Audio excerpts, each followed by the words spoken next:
All right, today we're going to break down one of the most fundamental properties of gases, pressure.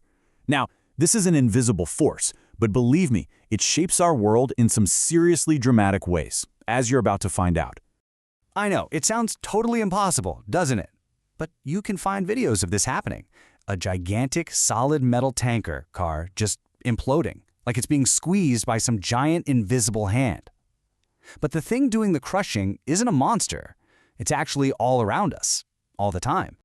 You guessed it, that incredible force is atmospheric pressure. It's caused by the sheer weight of all the air molecules in the atmosphere, stretching from the ground all the way up to space, all pushing down on us.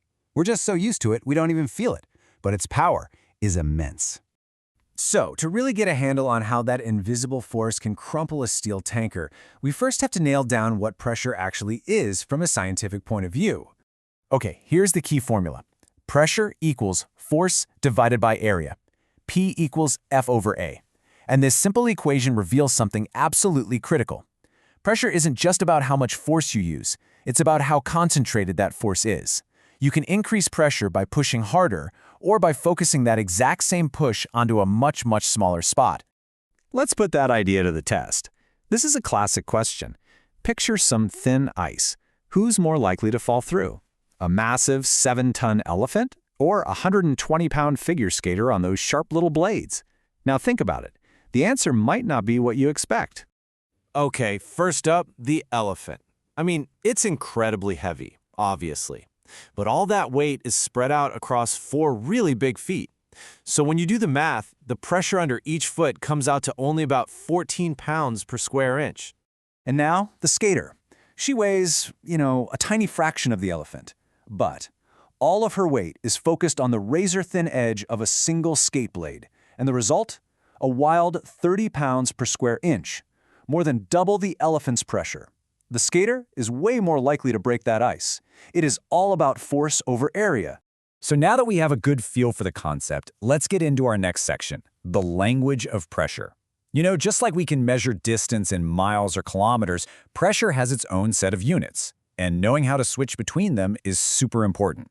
You're going to run into a bunch of these. The official SI unit is the Pascal, or PA. Atmospheres, or ATM, is really handy because it's set as the average pressure at sea level. You're probably most familiar with SI, pounds per square inch, from, pumping up your car tires. And in the chemistry lab, you'll see millimeters of mercury and torr used all the time. Let's see how this works with a quick conversion. So, imagine a weather report gives the barometric pressure as 29.2 inches of mercury. Well, using standard conversion factors, we can easily translate that one value into any other unit we need. As you can see here, that becomes 742 torr, which is the same as 0.976 atmospheres, and so on. It's all about just using the right ratios to swap between these different languages of pressure. Okay, so how do we even get these numbers to begin with? It's not like we can just look at the air and take a guess. Scientists and engineers use very specific tools designed to measure this invisible force. This here is a classic barometer. It's used for measuring the pressure of the atmosphere right around us. And the way it works is pretty cool. It basically balances the weight of the air pushing down on a pool of liquid against the weight of a column of that same liquid inside a vacuum tube. We use mercury because it is crazy dense. If we tried to use water, our barometer would have to be over 10 meters tall. That's more than 30 feet. Now, what if you want to measure the pressure of a gas that's trapped inside a container? For that, we use a manometer. A closed-end one compares the gas pressure to a perfect vacuum, so the height difference you see literally is the pressure. But an open-end manometer, which is what we're going to focus on, compares the trapped gas to the atmospheric pressure outside. Okay, it's time to put all these pieces together.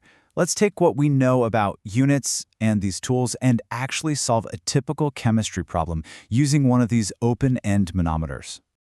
So here's the main idea. In this kind of setup, the gas inside the flask is pushing down harder than the atmosphere is pushing back.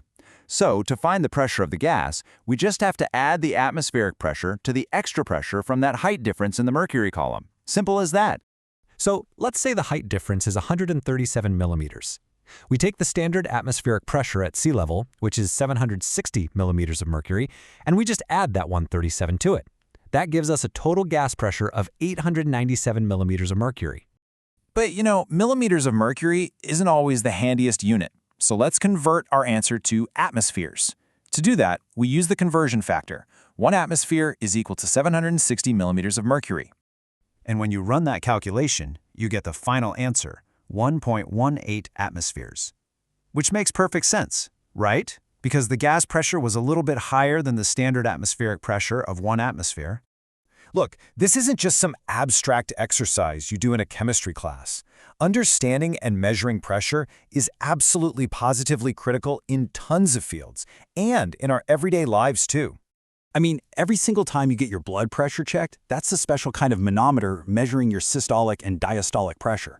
Weather forecasts, they completely depend on tracking high and low pressure systems. And the altimeter in an airplane, it uses the drop in atmospheric pressure to figure out how high it's flying. See, it is everywhere. If you want to really appreciate the force that we are under constantly, just think about this quote. Imagine the weight of a bowling ball, balanced on your thumbnail. That's about how much pressure the atmosphere is putting on every single square inch of your body, right this second.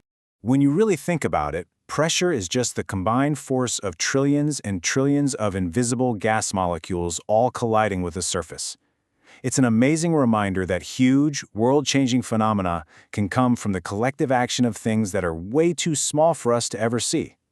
So, what does that make you wonder about?